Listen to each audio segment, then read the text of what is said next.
It's Thursday, May 13. This is the news on PBCJ. I'm Gabrielle Thompson. The Pan American Health Organization, PAHO, is hailing health workers, especially nurses, who are at the front of the fight against the COVID-19 pandemic. Director of PAHO, Dr. Etienne, made the call while speaking Wednesday at a virtual press brief on International Nurses Day. Simone Absalom Gale has that story. The PAHO boss says over 1 million health workers have contracted the COVID-19 virus since the start of the pandemic, and they remain on the front lines of the health sector. She's calling on people to honor the workers and their sacrifice. Let's honor the work, the sacrifice, and the contributions of nurses throughout the Americas who are helping provide life-saving care to COVID patients. Dr. Etienne says reports from the region show that 1.5 million health workers have been vaccinated against COVID-19. However, that represents not even half the number of healthcare workers who are on the front line in the fight against the global pandemic. But we urge countries to make the most of limited doses by protecting health workers, including the 8.4 million nurses working in our region, and to prioritize them first. The PAHO director says going forward, countries should invest in nurses and ensure that they have the tools, the training, and the resources that they need to do their jobs safely. For the news on PBCJ, I'm Simone Absalom Gale. We now get the latest COVID-19 summary. In the COVID-19 clinical management summary for Wednesday, May 12, 2021, 98 new cases were reported. The island is now contending with 23,085 active cases, with an overall tally of 47,020. The parishes that registered the highest case count were Kingston and St. Andrew with 30, St. Catherine 22, St. James 16, and St. Mary 10. The island's death toll has now moved to 834, as 14 deaths were reported over the past 24 hours. However, some of these deaths were under investigation and were reported between February 15 and May 12. 125 recoveries were also reported, pushing the overall total to 22,761. At this time, there are 164 hospitalizations, with 5 patients moderately ill and 14 said to be critical. Melvin Pennant, PBCJ News. A sellout. That's how opposition leader Mark Golding has labeled the government's direct contracting of China Harbour Engineering Company CHEC to build the Montego Bay Perimeter Road. Speaking in the House of Representatives on Tuesday, he lambasted the government for its lack of transparency. Jamaica has been building new major roads and highways for a long time now. There is no compelling need for the procurement rules to be waived for this project. Furthermore, Madam Speaker, major road projects are generally very expensive, which is why it's absolutely important to ensure that taxpayers get value for money in doing these projects. The best way of ensuring value for money is by allowing competitive bidding by qualified contractors. Not so said Prime Minister Andrew Holness. His government brought an order for the Parliament's approval, one that would waive the typical contractual bidding process. He reminded the House of the origin of the order that allows for direct contracting in national projects. The presentations by the leader of the opposition and others would want to suggest that in some way the government is acting outside of the established institutions, outside of the law, that the government is acting in a way illegally. Madam Speaker, I rush to the discerning ears and listeners to say that that is not the case. The very people who would want to create that narrative were the very people who created the law to allow for this.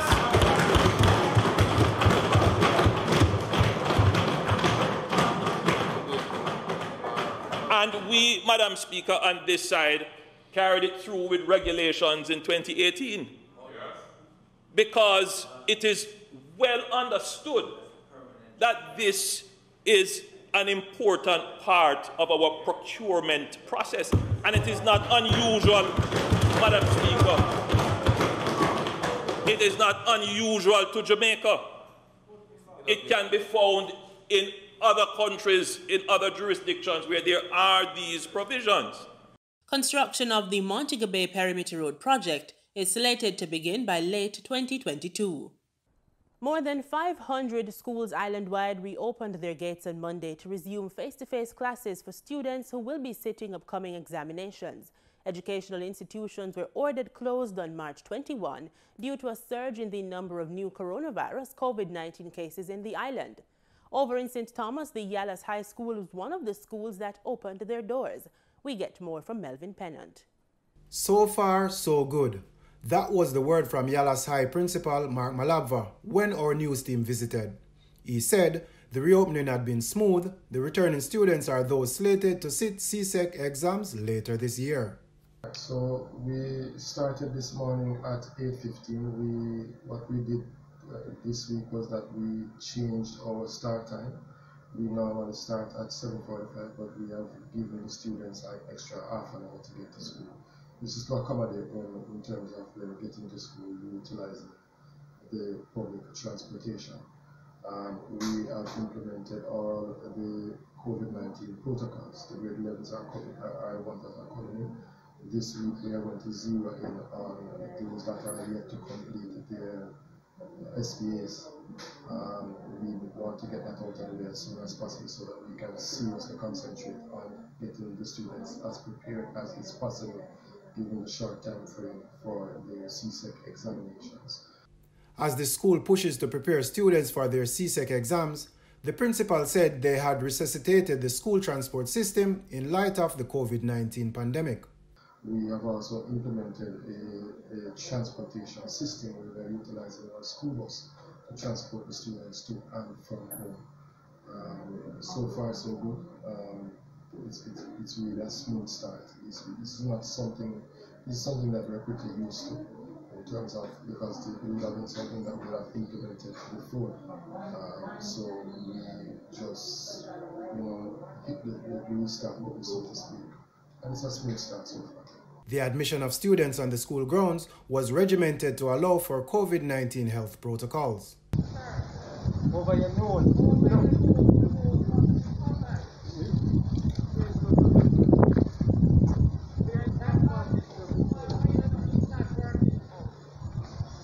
Temperature checks are a must. Hand sanitizing and washing stations were also heavily utilized.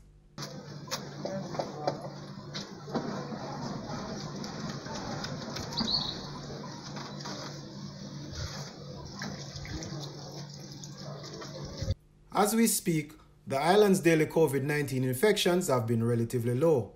It is the hope of the nation's educators that this trend will continue to allow students the much-needed face-to-face preparation for their exit exams.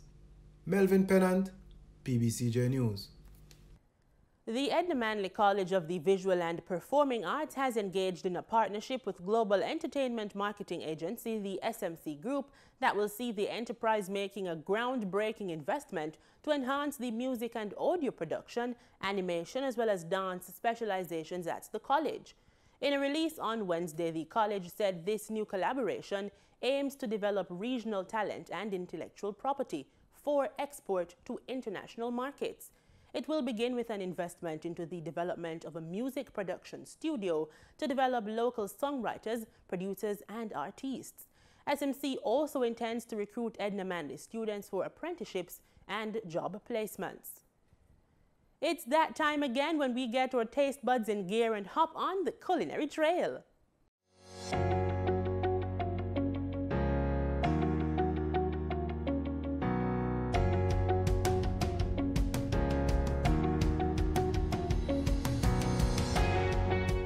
Hi, my name is Karen, manager for Lucky Crab Seafood, home of the Lucky Bucket.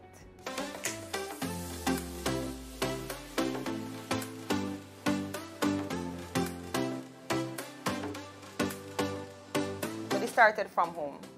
Basically, we would get crabs and crayfish and corn and mix it together And then the idea just came about. We decided, okay, what else can we add to this and to make it into something? And then when we started the restaurant now, we started a restaurant without the seafood bucket. Would you believe that?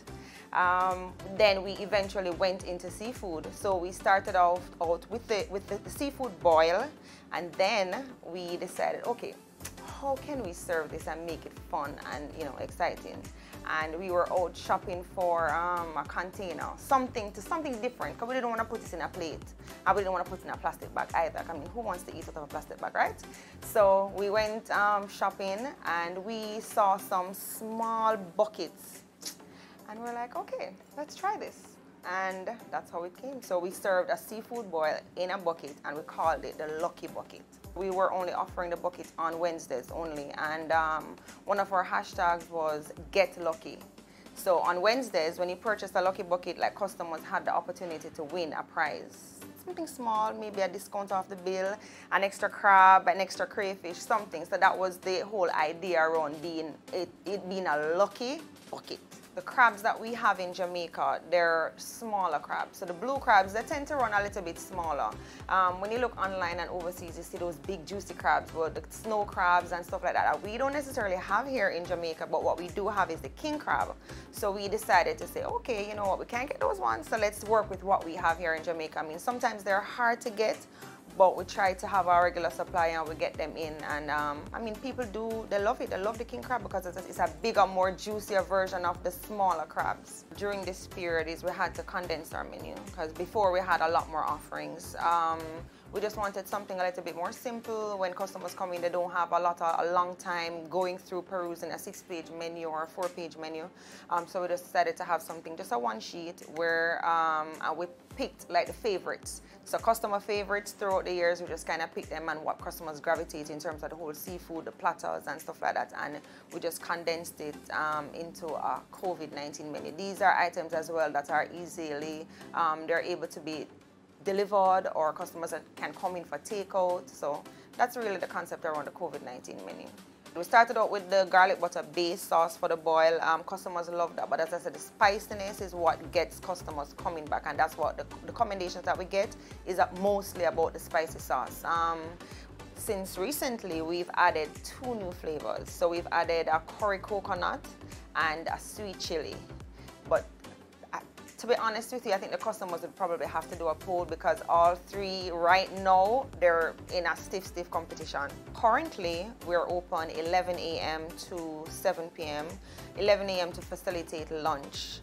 So we have lunch specials available now. They're available between 11 and 2. We do wings, we do pastas, we have a pork chops and shrimp. So we try to pair it with some sort of seafood, because we find that customers, you come out and you come to a seafood restaurant, you may not necessarily want seafood, but you want to mix it up a bit. So we have a pork chops and shrimp that's available. Our lunch menu is a little bit different though, where we do offer fish. We offer fish.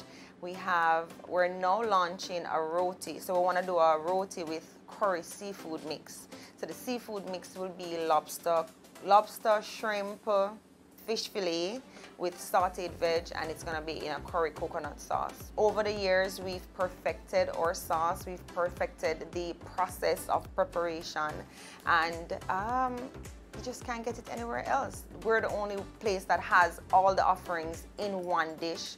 Most places you can just get a version of it, but as I said, this is a home. This is where it all began. This is where it started, and we've perfected it over the years and added a few little things as well.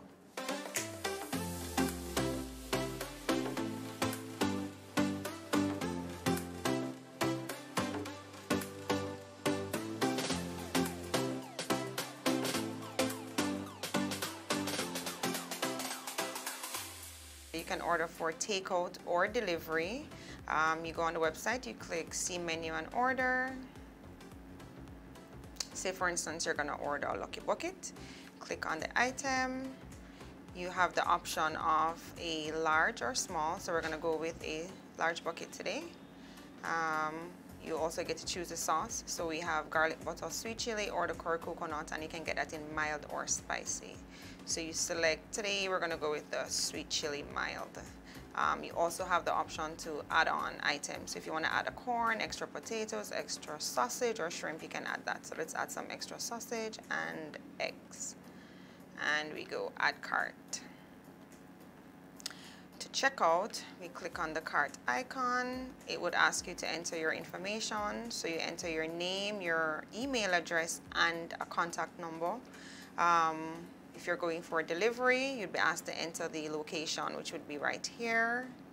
So you enter the address, you click save. It will give you the total.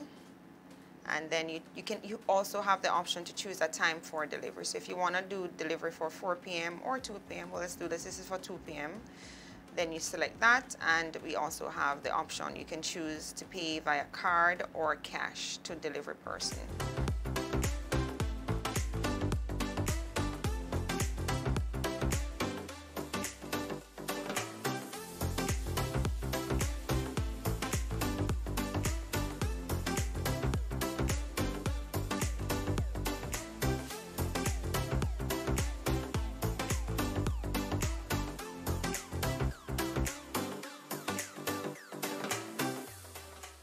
Motorists will have to pay more at the pumps this week for gas and diesel. We get to this and other market news and details in today's business report.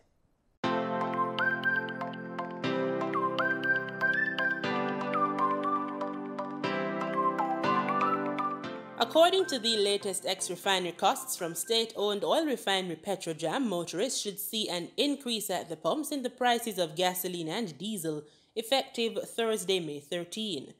87 and 90 octane gasoline will be sold for $147.55 and $151.23 per liter respectively, up by $2.21 and $3.06 respectively.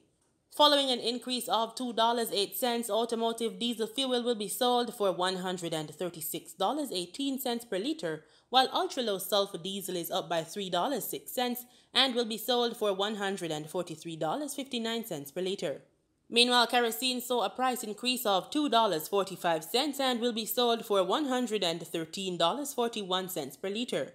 Propane liquid petroleum saw a price decrease of $2.47 and will be sold for $54.23 per liter. Butane liquid petroleum will be sold for $58.93 per liter after an increase of $1.10. Motorists are to expect price changes as marketing companies and retailers will add their respective markup to these prices. In Wednesday's trading session, the JSE combined index advanced by 566 points to close at over 400,000 units.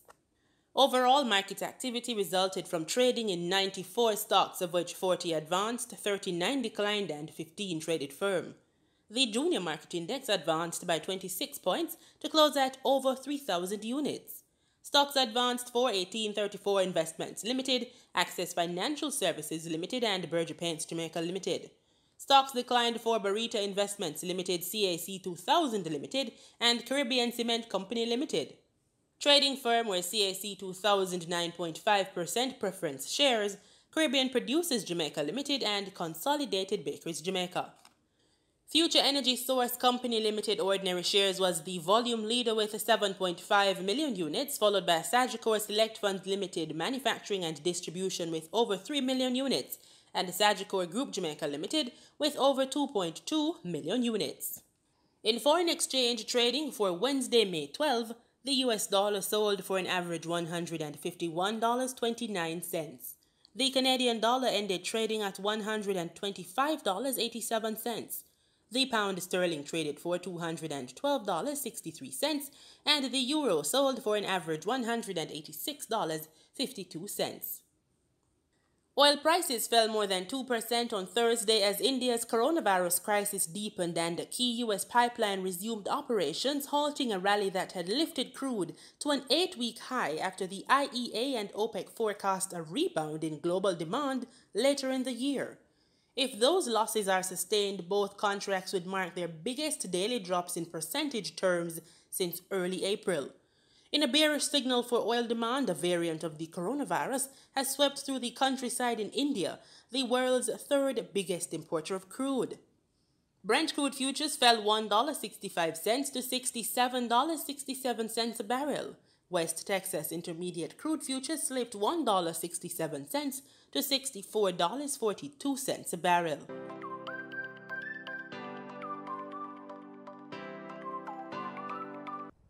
In regional news, we begin in Trinidad and Tobago. Prime Minister Dr. Keith Rowley has defended the government's role in acquiring COVID-19 vaccines. He said the government is not behind with the vaccination program. Speaking exclusively on TTT's Now Morning show on Wednesday, the Prime Minister also refuted the public opinion that Tobago caused the current spike. Karen Cozier-Phillip reports. Prime Minister Dr. Keith Rowley says government has been talking to Pfizer, AstraZeneca and Sinopharm, all of them producers of the COVID-19 vaccine. He says, however, reaching out to the authorized suppliers doesn't mean that government will get the vaccines. The Prime Minister says none of his colleagues in CARICOM have been able to go out to the marketplace and buy a single vaccine because it's not available. He says because Trinidad and Tobago's COVID-19 situation was not as bad as others in the past few months, it may have worked against us in determining which country needed vaccines via the COVAX facility first. None of us, not one of my colleagues in CARICOM, has been able to go out to the marketplace and buy a single vaccine because it's not available. So all the pages written and the demands of vaccinate the population with what? When the vaccines are available in the international community for us to buy, to obtain, to negotiate, we are there and we are doing as good as anybody else in the region and much better than many people in the world. On the topic of vaccine hesitancy by the population, the Prime Minister says he too has concerns about the vaccines as they were developed in response to a pandemic in a relatively short time for emergency use. He says the alternative would have been to wait for 4 or 5 years while the vaccine was being proven to be beyond any objection, or to use it now and get the benefit. We have been talking to Pfizer, we have been talking to AstraZeneca, we have been talking to Sinopharm producers, but all of these, the authorized suppliers, you going out doesn't mean I'm going to get vaccines. You can only get it if it's out there. What I'm trying to say over and over and over and over, that you go out there. Another vaccine provider being looked at by the government is Cuba. Dr. Rowley says as soon as that vaccine gets WHO approval, government would be in line to use it. The Prime Minister is also reiterating that Tobago is not to blame for the increase in COVID-19 cases seen in April and May. Dr. Rowley says although it was stated by Transport Minister Rohan Sinanan that 50,000 people travelled between Trinidad and Tobago during a 7-day period for Easter, the figure was not significantly more than an average travel between the two islands.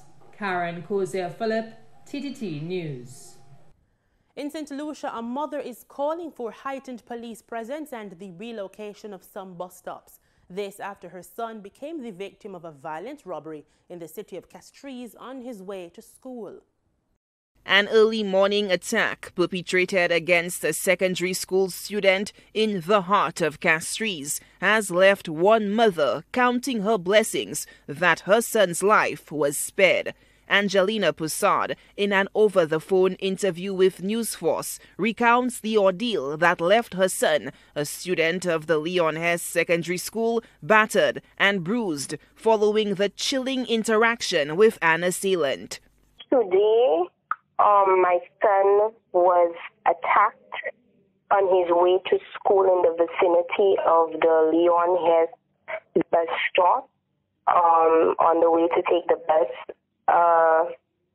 The assailant approached him and asked him to pass his phone over, and they end up in an altercation where he received minor injuries. Thank God it wasn't anything major. I don't know if to say if he was brave or foolish, because he could have lost his life over a cell phone. So someone came to his assistance because the altercation had him fell on someone's vehicle. This is when, she says, the assailant fled the scene with her son's phone. An urgent plea has now been placed to law enforcement for heightened patrol in the area.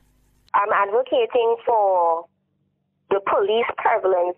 You know, they need to be more prevalent in the morning time, the rush hour time, and in the afternoon time, so these perpetrators can at least feel their presence and think twice about attacking the students. And I wouldn't want this, you know, to reach as far as where a student is going to lose their life over a matter as such.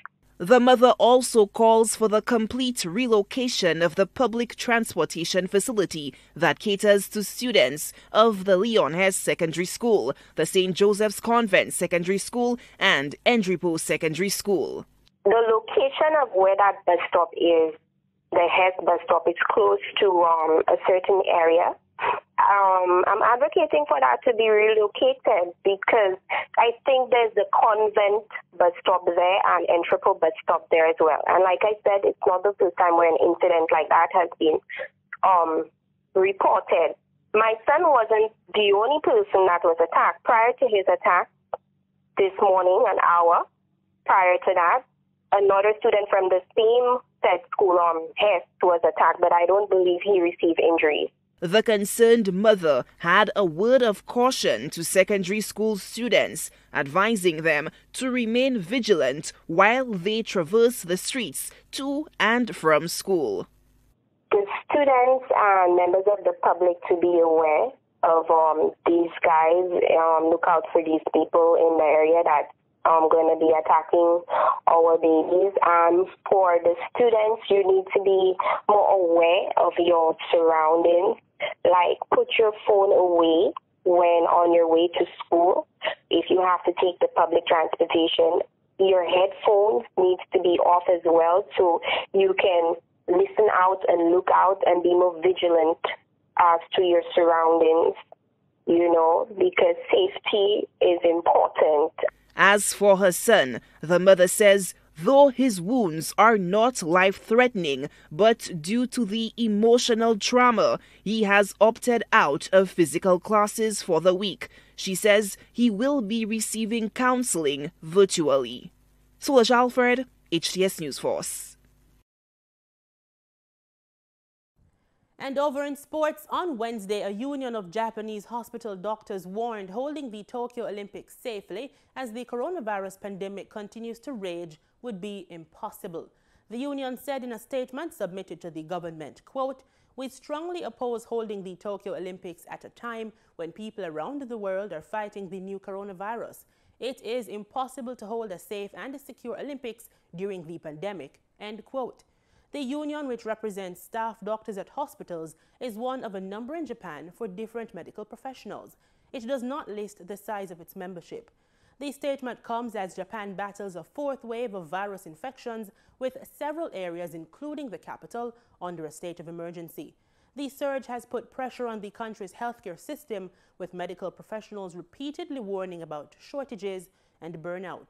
In recent days, several governors have said they will not allocate hospital beds for athletes, and plans for teams to train in Japan before the Games have in some cases been scrapped. With just over 10 weeks until the Games open on July 23, public opinion remains opposed, with most favoring a further delay or cancellation.